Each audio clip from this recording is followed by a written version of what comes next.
ನಮಸ್ಕಾರ ಸ್ನೇಹಿತರೆ. ಒಮ್ಮೆ ಕಲ್ಪನೆ ಮಾಡಿಕೊಳ್ಳಿ, ಒಂದು ಅಪರಾಧ ನಡೆದ ತಕ್ಷಣದಲ್ಲೇ ಆರೋಪಿಯನ್ನು ಬಂಧಿಸಿ ಕೆಲವು ದೇಶಗಳಲ್ಲಿ ಕೆಲವೇ ದಿನಗಳಲ್ಲಿ ನ್ಯಾಯಾಲಯದ ತೀರ್ಪು ಪ್ರಕಟವಾಗುತ್ತೆ. ಮತ್ತೊಂದು ದೇಶದಲ್ಲಿ ಜೀವಾವಧಿ ಶಿಕ್ಷೆ ವಿಧಿಸಲಾಗುತ್ತೆ. ಇನ್ನು ಕೆಲವು ರಾಷ್ಟ್ರಗಳಲ್ಲಿ ಸಾರ್ವಜನಿಕವಾಗಿ ಅಪರಾಧಿಯ ಹೆಸರು, ಫೋಟೋ ಮತ್ತು ವಿಳಾಸವನ್ನೇ ಪ್ರಕಟಿಸಲಾಗುತ್ತೆ. ಲೈಂಗಿಕ ದೌರ್ಜನ್ಯ ಎಂಬುದು ಇಂದು ಜಗತ್ತಿನಾದ್ಯಂತ ಅತ್ಯಂತ ಗಂಭೀರ ಅಪರಾಧಗಳಲ್ಲಿ ಒಂದಾಗಿ ಪರಿಗಣಿಸಲ್ಪಟ್ಟಿದೆ. ಮಹಿಳೆಯರು, ಮಕ್ಕಳು ಹಾಗೂ ದುರ್ಬಲ ವರ್ಗಗಳ ಸುರಕ್ಷತೆಯನ್ನು ಕಾಪಾಡಲು ಅನೇಕ ರಾಷ್ಟ್ರಗಳು ಅತ್ಯಂತ ಕಠಿಣ ಕಾನೂನುಗಳನ್ನು ಜಾರಿಗೊಳಿಸಿವೆ. ಇಂದಿಗೂ ಭಾರತದಲ್ಲಿ ವಿದೇಶಗಳ ಕಠಿಣ ಕಾನೂನುಗಳ ಬಗ್ಗೆ ಮಾತನಾಡೋದಿದೆ. ಅಂತಹ ಕಾನೂನು ನಮ್ಮ ದೇಶದಲ್ಲೂ ಬರಬೇಕು ಎಂದು ನಮಗೆ ನಾವೇ ಕೊಣಗಿಕೊಳ್ತಿರ್ತೇವೆ.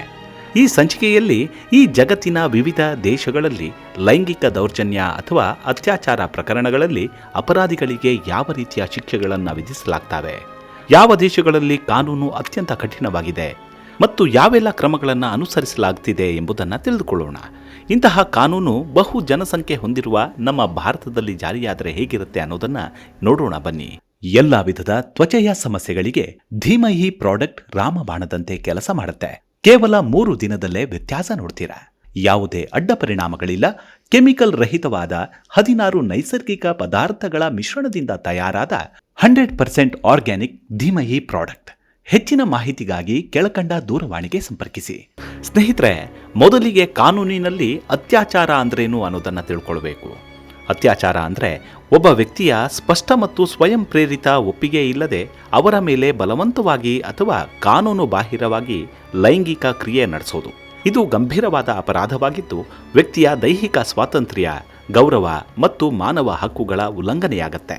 ಸರಳವಾಗಿ ಹೇಳೋದಾದರೆ, ಒಬ್ಬ ವ್ಯಕ್ತಿ ಇಲ್ಲ ಅಂತ ಹೇಳಿದಾಗ ಅಥವಾ ಒಪ್ಪಿಗೆ ನೀಡದಿದ್ದಾಗ ಲೈಂಗಿಕ ಕ್ರಿಯೆ ನಡೆಸೋದು, ಬೆದರಿಕೆ, ಬಲವಂತ, ಹಿಂಸೆ ಅಥವಾ ಮೋಸದ ಮೂಲಕ ಲೈಂಗಿಕ ಸಂಬಂಧ ಹೊಂದೋದು. ಕಾನೂನಿನ ಪ್ರಕಾರ ಒಪ್ಪಿಗೆ ನೀಡಲು ಅರ್ಹತೆ ಇಲ್ಲದ ವ್ಯಕ್ತಿಯೊಂದಿಗೆ, ಮಕ್ಕಳೊಂದಿಗೆ ಲೈಂಗಿಕ ಕ್ರಿಯೆ ನಡೆಸೋದು, ಪ್ರಜ್ಞಾಹೀನ ಅಥವಾ ಮದ್ಯ, ಮಾದಕ ವಸ್ತುಗಳ ಪ್ರಭಾವದಲ್ಲಿರುವ ವ್ಯಕ್ತಿಯೊಂದಿಗೆ ಅವರ ಒಪ್ಪಿಗೆ ಇಲ್ಲದೆ ಲೈಂಗಿಕ ಕ್ರಿಯೆ ನಡೆಸೋದು ಕಾನೂನು ವಿರೋಧವೇ.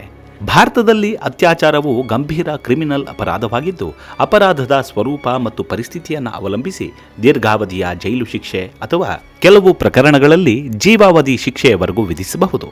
ಲೈಂಗಿಕ ದೌರ್ಜನ್ಯವು ಕೇವಲ ದೈಹಿಕ ಹಿಂಸೆ ಮಾತ್ರವಲ್ಲ, ಅದು ವ್ಯಕ್ತಿಯ ಸ್ವಾತಂತ್ರ್ಯ, ಮಾನವ ಹಕ್ಕು ಮತ್ತು ಗೌರವದ ಮೇಲಿನ ಗಂಭೀರ ದಾಳಿ. ಈ ಕಾರಣದಿಂದಾಗಿ ಬಹುತೇಕ ದೇಶಗಳು ಇಂತಹ ಪ್ರಕರಣಗಳಿಗೆ ದೀರ್ಘಾವಧಿಯ ಜೈಲು ಶಿಕ್ಷೆ, ದಂಡ ಮತ್ತು ಇತರ ನಿರ್ಬಂಧಗಳನ್ನು ವಿಧಿಸುತ್ತವೆ. ಅನೇಕ ರಾಷ್ಟ್ರಗಳಲ್ಲಿ ಮಕ್ಕಳ ಮೇಲಿನ ಲೈಂಗಿಕ ದೌರ್ಜನ್ಯಕ್ಕೆ ಇನ್ನೂ ಹೆಚ್ಚು ಕಠಿಣ ಶಿಕ್ಷೆಗಳನ್ನು ನೀಡಲಾಗುತ್ತೆ. ಕೆಲವೆಡೆ ಅಪರಾಧಿಯನ್ನ ಜೀವಿತಾವಧಿಯವರೆಗೆ ಮೇಲ್ವಿಚಾರಣೆಯಲ್ಲಿಡುವ ವ್ಯವಸ್ಥೆಯೂ ಇದೆ. ಮೊದಲಿಗೆ ಅಮೆರಿಕಾದಲ್ಲಿರುವ ಕಾನೂನು ಬೆರಗುಗೊಳಿಸುತ್ತೆ. ಅಮೆರಿಕಾದಲ್ಲಿ ಲೈಂಗಿಕ ಅಪರಾಧಗಳಿಗೆ ಸಂಬಂಧಿಸಿದ ಕಾನೂನುಗಳು ರಾಜ್ಯದಿಂದ ರಾಜ್ಯಕ್ಕೆ ಬದಲಾಗ್ತವೆ. ಗಂಭೀರ ಅತ್ಯಾಚಾರ ಪ್ರಕರಣಗಳಲ್ಲಿ ಹಲವು ವರ್ಷಗಳಿಂದ ಜೀವಾವಧಿವರೆಗಿನ ಜೈಲು ಶಿಕ್ಷೆ ವಿಧಿಸಬಹುದು. ಕೆಲ ರಾಜ್ಯಗಳಲ್ಲಿ ಶಿಕ್ಷೆ ಪೂರ್ಣಗೊಂಡ ನಂತರವೂ ಅಪರಾಧಿಯ ಮಾಹಿತಿಯನ್ನು ಸಾರ್ವಜನಿಕ ದಾಖಲೆಗಳಲ್ಲಿ ಇರಿಸಲಾಗುತ್ತೆ. ಇದನ್ನು ಸೆಕ್ಸ್ ಅಫೆಂಡರಿ ರಿಜಿಸ್ಟ್ರಿ ಎಂದು ಕರೆಯಲಾಗುತ್ತೆ. ಇದರಿಂದ ಆ ವ್ಯಕ್ತಿ ವಾಸಿಸುವ ಪ್ರದೇಶದ ಜನರಿಗೆ ಮಾಹಿತಿ ಲಭ್ಯವಾಗುತ್ತೆ. ಮಕ್ಕಳ ಮೇಲಿನ ಲೈಂಗಿಕ ದೌರ್ಜನ್ಯ ಪ್ರಕರಣಗಳಲ್ಲಿ ಶಿಕ್ಷೆಗಳು ಮತ್ತಷ್ಟು ಕಠಿಣವಾಗಿದ್ದು ದಶಕಗಳ ಕಾಲ ಜೈಲು ಶಿಕ್ಷೆ ವಿಧಿಸಬಹುದು. ಇನ್ನು ಯುನೈಟೆಡ್ ಕಿಂಗ್ಡಮ್ನಲ್ಲಿ ಅತ್ಯಾಚಾರ ಹಾಗೂ ಗಂಭೀರ ಲೈಂಗಿಕ ಅಪರಾಧಗಳಿಗೆ ದೀರ್ಘಾವಧಿಯ ಕಾರಾಗೃಹ ಶಿಕ್ಷೆ ವಿಧಿಸಲಾಗುತ್ತೆ. ಅಪರಾಧದ ತೀವ್ರತೆ, ಸಂತ್ರಸ್ತರ ವಯಸ್ಸು ಹಾಗೂ ಇತರ ಅಂಶಗಳನ್ನು ಪರಿಗಣಿಸಿ ಶಿಕ್ಷೆಯ ಪ್ರಮಾಣ ನಿಗದಿಯಾಗುತ್ತೆ. ಕೆಲ ಪ್ರಕರಣಗಳಲ್ಲಿ ಜೀವಾವಧಿ ಶಿಕ್ಷೆಯನ್ನು ವಿಧಿಸಲಾಗುತ್ತೆ. ಬಿಡುಗಡೆಗೊಂಡ ಬಳಿಕವೂ ಅಪರಾಧಿಗಳು ಹಲವು ವರ್ಷಗಳ ಕಾಲ ಪೊಲೀಸ್ ಮೇಲ್ವಿಚಾರಣೆಯಲ್ಲಿರಬೇಕಾಗತ್ತೆ. ಇನ್ನು ಕೆನಡಾದಲ್ಲಿ ಲೈಂಗಿಕ ದೌರ್ಜನ್ಯ ಪ್ರಕರಣಗಳಿಗೆ ಕಠಿಣ ಶಿಕ್ಷೆಗಳಿವೆ. ಮಕ್ಕಳ ವಿರುದ್ಧದ ಅಪರಾಧಗಳಿಗೆ ವಿಶೇಷ ಕಾನೂನುಗಳಿದ್ದು ಅಪರಾಧದ ಗಂಭೀರತೆಯ ಆಧಾರದ ಮೇಲೆ ಹಲವು ವರ್ಷಗಳ ಜೈಲು ಶಿಕ್ಷೆ ವಿಧಿಸಲಾಗುತ್ತೆ. ಅಪರಾಧಿಗಳ ಮೇಲ್ವಿಚಾರಣೆ ಹಾಗೂ ಪುನರ್ವಸತಿ ಕಾರ್ಯಕ್ರಮಗಳಿಗೂ ಇಲ್ಲಿ ಮಹತ್ವ ನೀಡಲಾಗುತ್ತೆ. ಆಸ್ಟ್ರೇಲಿಯಾದಲ್ಲಿ ವಿವಿಧ ರಾಜ್ಯಗಳಲ್ಲಿ ವಿಭಿನ್ನ ಕಾನೂನುಗಳಿದ್ದರೂ ಅತ್ಯಾಚಾರ ಮತ್ತು ಮಕ್ಕಳ ಮೇಲಿನ ಲೈಂಗಿಕ ದೌರ್ಜನ್ಯಕ್ಕೆ ದೀರ್ಘಾವಧಿಯ ಕಾರಾಗೃಹ ಶಿಕ್ಷೆ ಸಾಮಾನ್ಯವಾಗಿರುತ್ತೆ. ಕೆಲ ಪ್ರಕರಣಗಳಲ್ಲಿ 20 ವರ್ಷ ಅಥವಾ ಅದಕ್ಕಿಂತ ಹೆಚ್ಚು ಅವಧಿಯ ಶಿಕ್ಷೆಯನ್ನು ವಿಧಿಸಲಾಗುತ್ತೆ. ಮಕ್ಕಳ ವಿರುದ್ಧದ ಅಪರಾಧಗಳನ್ನು ಅತ್ಯಂತ ಗಂಭೀರವಾಗಿ ಪರಿಗಣಿಸುತ್ತಾರೆ. ಜರ್ಮನಿಯಲ್ಲಿ ಸಂತ್ರಸ್ತರ ಒಪ್ಪಿಗೆ ಇಲ್ಲದೆ ನಡೆದ ಯಾವುದೇ ಲೈಂಗಿಕ ಕ್ರಿಯೆಯನ್ನು ಅಪರಾಧವಾಗಿ ಪರಿಗಣಿಸಲಾಗುತ್ತೆ. ಅಪರಾಧದ ತೀವ್ರತೆಗೆ ಅನುಗುಣವಾಗಿ ಹಲವು ವರ್ಷಗಳ ಜೈಲು ಶಿಕ್ಷೆ ವಿಧಿಸಲಾಗುತ್ತೆ. ಮಕ್ಕಳ ಮೇಲಿನ ಲೈಂಗಿಕ ದೌರ್ಜನ್ಯಕ್ಕೆ ವಿಶೇಷ ಕಾನೂನುಗಳಿದ್ದು ಇತ್ತೀಚಿನ ವರ್ಷಗಳಲ್ಲಿ ಶಿಕ್ಷೆಗಳ ಕಠಿಣತೆಯನ್ನು ಹೆಚ್ಚಿಸಲಾಗಿದೆ. ಫ್ರಾನ್ಸ್ನಲ್ಲಿ ಅತ್ಯಾಚಾರವು ಗಂಭೀರ ಕ್ರಿಮಿನಲ್ ಅಪರಾಧ.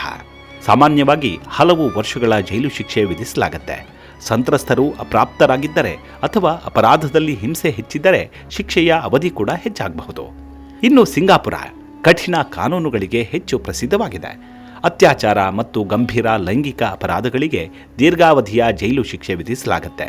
ಕೆಲ ಸಂದರ್ಭಗಳಲ್ಲಿ ನ್ಯಾಯಾಲಯ ಹೆಚ್ಚುವರಿ ದಂಡ ಅಥವಾ ಇತರೆ ಕಾನೂನುಬದ್ಧ ಶಿಕ್ಷೆಗಳನ್ನು ವಿಧಿಸಬಹುದು. ಕಾನೂನು ಜಾರಿಗೆ ಸಂಬಂಧಿಸಿದ ಕಠಿಣ ಕ್ರಮಗಳಿಂದ ಸಿಂಗಾಪುರ ಜಗತ್ತಿನ ಸುರಕ್ಷಿತ ರಾಷ್ಟ್ರಗಳಲ್ಲಿ ಒಂದೆಂದು ಪರಿಗಣಿಸಲಾಗಿದೆ. ಇನ್ನು ದಕ್ಷಿಣ ಕೊರಿಯಾದಲ್ಲಿ ಇತ್ತೀಚಿನ ವರ್ಷಗಳಲ್ಲಿ ಲೈಂಗಿಕ ಅಪರಾಧಗಳ ವಿರುದ್ಧ ಕಾನೂನುಗಳನ್ನು ಮತ್ತಷ್ಟು ಬಲಪಡಿಸಲಾಗಿದೆ. ಮಕ್ಕಳ ಮೇಲಿನ ದೌರ್ಜನ್ಯ, ಡಿಜಿಟಲ್ ಲೈಂಗಿಕ ಅಪರಾಧಗಳು ಮತ್ತು ಗುಂಪು ಅತ್ಯಾಚಾರ ಪ್ರಕರಣಗಳಿಗೆ ಕಠಿಣ ಶಿಕ್ಷೆಗಳನ್ನು ವಿಧಿಸಲಾಗುತ್ತಿದೆ. ಜಪಾನ್ನಲ್ಲಿ ಲೈಂಗಿಕ ಅಪರಾಧಗಳ ಕುರಿತ ಕಾನೂನುಗಳಲ್ಲಿ ಇತ್ತೀಚಿನ ವರ್ಷಗಳಲ್ಲಿ ಮಹತ್ವದ ಬದಲಾವಣೆಗಳನ್ನು ಮಾಡಲಾಗಿದೆ. ಅಪರಾಧದ ತೀವ್ರತೆಗೆ ಅನುಗುಣವಾಗಿ ಹಲವು ವರ್ಷಗಳ ಜೈಲು ಶಿಕ್ಷೆ ವಿಧಿಸಲಾಗುತ್ತೆ. ಇನ್ನು ಮಧ್ಯಪ್ರಾಚ್ಯ ರಾಷ್ಟ್ರಗಳಲ್ಲಿ ಲೈಂಗಿಕ ಅಪರಾಧಗಳನ್ನು ಅತ್ಯಂತ ಗಂಭೀರವಾಗಿ ಪರಿಗಣಿಸಲಾಗುತ್ತೆ. ಆದರೆ ಕಾನೂನುಗಳು ದೇಶದಿಂದ ದೇಶಕ್ಕೆ ಭಿನ್ನವಾಗಿರ್ತವೆ. ಕೆಲವು ರಾಷ್ಟ್ರಗಳಲ್ಲಿ ದೀರ್ಘಾವಧಿಯ ಕಾರಾಗೃಹ ಶಿಕ್ಷೆ ಹಾಗೂ ಕಠಿಣ ದಂಡಗಳಿರ್ತವೆ. ಆದರೂ ಪ್ರತಿಯೊಂದು ದೇಶದ ಕಾನೂನು ವ್ಯವಸ್ಥೆ ಭಿನ್ನವಾಗಿರುವುದರಿಂದ ಶಿಕ್ಷೆಗಳ ಸ್ವರೂಪ ಮತ್ತು ಅವಧಿ ಬದಲಾಗುತ್ತೆ. ಇಲ್ಲಿ ಲೈಂಗಿಕ ದೌರ್ಜನ್ಯ, ಅತ್ಯಾಚಾರ ಮತ್ತು ಲೈಂಗಿಕ ಹಿಂಸೆಗೆ ಸಂಬಂಧಿಸಿದ ಕಾನೂನುಗಳು ತುಂಬಾನೇ ಕಠಿಣ. ದೇಶದ ದಂಡ ಸಂಹಿತೆಯ ಪ್ರಕಾರ ಒಪ್ಪಿಗೆ ಇಲ್ಲದ ಲೈಂಗಿಕ ಕ್ರಿಯೆ ಗಂಭೀರ ಅಪರಾಧವೆಂದು ಪರಿಗಣಿಸುತ್ತಾರೆ.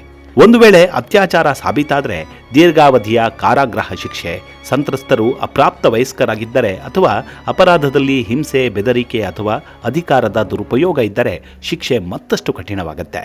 ಗುಂಪು ಅತ್ಯಾಚಾರ, ಮಕ್ಕಳ ಮೇಲಿನ ಲೈಂಗಿಕ ದೌರ್ಜನ್ಯ ಮತ್ತು ಮಾನವ ಕಳ್ಳ ಸಾಗಣೆಗೆ ಸಂಬಂಧಿಸಿದ ಲೈಂಗಿಕ ಅಪರಾಧಗಳನ್ನು ಅತ್ಯಂತ ಗಂಭೀರವೆಂದು ಪರಿಗಣಿಸುತ್ತಾರೆ. ಅಪರಾಧದ ಪರಿಸ್ಥಿತಿ, ಸಂತ್ರಸ್ತರ ವಯಸ್ಸು ಮತ್ತು ನ್ಯಾಯಾಲಯದ ನಿರ್ಧಾರವನ್ನು ಅವಲಂಬಿಸಿ ಶಿಕ್ಷೆಯ ಪ್ರಮಾಣ ಬದಲಾಗುತ್ತೆ. ಕಾನೂನುಗಳು ಕಾಲಕಾಲಕ್ಕೆ ತಿದ್ದುಪಡಿಯಾಗೋದ್ರಿಂದ ಇಲ್ಲಿ ಗಲ್ಲು ಶಿಕ್ಷೆ, ಸಾರ್ವಜನಿಕವಾಗಿ ಮರಣ ದಂಡನೆಯಂತಹ ಕಾನೂನು ಜಾರಿಗೆ ಬರುತ್ತೆ. ಇನ್ನು ಮಕ್ಕಳ ಮೇಲಿನ ದೌರ್ಜನ್ಯಕ್ಕೆ ಯಾಕೆ ಹೆಚ್ಚುವರಿ ಶಿಕ್ಷೆ ಬೇಕು ಅಂದರೆ, ಜಗತ್ತಿನ ಬಹುತೇಕ ರಾಷ್ಟ್ರಗಳಲ್ಲಿ ಮಕ್ಕಳ ಮೇಲಿನ ಲೈಂಗಿಕ ದೌರ್ಜನ್ಯವನ್ನು ಅತ್ಯಂತ ಗಂಭೀರ ಅಪರಾಧವೆಂದು ಪರಿಗಣಿಸಲಾಗುತ್ತೆ. ಕಾರಣ, ಮಕ್ಕಳು ತಮ್ಮನ್ನು ತಾವು ರಕ್ಷಿಸಿಕೊಳ್ಳಲು ಅಸಮರ್ಥರಾಗಿರ್ತಾರೆ. ಆದ್ದರಿಂದ ಅನೇಕ ದೇಶಗಳು ದೀರ್ಘಾವಧಿಯ ಜೈಲು ಶಿಕ್ಷೆ, ಕಟ್ಟುನಿಟ್ಟಿನ ಮೇಲ್ವಿಚಾರಣೆ, ಸಾರ್ವಜನಿಕ ದಾಖಲೆಗಳಲ್ಲಿ ಹೆಸರು ನೋಂದಣಿ, ಮಕ್ಕಳೊಂದಿಗೆ ಕೆಲಸ ಮಾಡುವುದಕ್ಕೆ ನಿರ್ಬಂಧ, ಇಂಟರ್ನೆಟ್ ಬಳಕೆಯ ಮೇಲಿನ ನಿರ್ಬಂಧ ಇತ್ಯಾದಿ ಕ್ರಮಗಳನ್ನು ಅನುಸರಿಸುತ್ತವೆ. ಅನೇಕ ತಜ್ಞರ ಅಭಿಪ್ರಾಯದಲ್ಲಿ ಕೇವಲ ಶಿಕ್ಷೆ ಸಾಕಾಗುವುದಿಲ್ಲ. ಸಮಾಜದಲ್ಲಿ ಜಾಗೃತಿ, ಲೈಂಗಿಕ ಶಿಕ್ಷಣ, ಮಕ್ಕಳ ಸುರಕ್ಷತೆ, ಮಹಿಳೆಯರ ಗೌರವ ಮತ್ತು ವೇಗವಾದ ನ್ಯಾಯ ವ್ಯವಸ್ಥೆಯೂ ಅಗತ್ಯ. ಕೆಲ ರಾಷ್ಟ್ರಗಳು ಪುನರ್ವಸತಿ ಕಾರ್ಯಕ್ರಮಗಳು, ಮನೋವೈದ್ಯಕೀಯ ಸಲಹೆ ಮತ್ತು ವರ್ತನೆ ಪರಿವರ್ತನೆ ಕಾರ್ಯಕ್ರಮಗಳ ಮೂಲಕ ಮರು ಅಪರಾಧವನ್ನು ತಡೆಯಲು ಪ್ರಯತ್ನಿಸುತ್ತಿವೆ. ಲೈಂಗಿಕ ದೌರ್ಜನ್ಯವು ಜಗತ್ತಿನ ಯಾವುದೇ ದೇಶದಲ್ಲಿ ಕೂಡ ಸಹಿಸಿಕೊಳ್ಳಲಾಗದ ಗಂಭೀರ ಅಪರಾಧವೆಂದು ಪರಿಗಣಿಸಲಾಗಿದೆ. ಶಿಕ್ಷೆಗಳ ಸ್ವರೂಪ ದೇಶದಿಂದ ದೇಶಕ್ಕೆ ಬದಲಾಗುತ್ತಿದ್ದರೂ ಅಪರಾಧಿಗಳನ್ನು ಕಾನೂನಿನ ಮುಂದೆ ನಿಲ್ಲಿಸೋದು ಮತ್ತು ಸಂತ್ರಸ್ತರಿಗೆ ನ್ಯಾಯ ಒದಗಿಸೋದು ಎಲ್ಲ ರಾಷ್ಟ್ರಗಳ ಪ್ರಮುಖ ಗುರಿಯೇ. ಇಂತಹ ಕಾನೂನು ನಮ್ಮ ಭಾರತದಲ್ಲೂ ಬಂದರೆ ಸ್ವಾಸ್ಥ್ಯ ಸಮಾಜ ನಿರ್ಮಾಣವಾಗುವುದರಲ್ಲಿ ಎರಡು ಮಾತಿಲ್ಲ.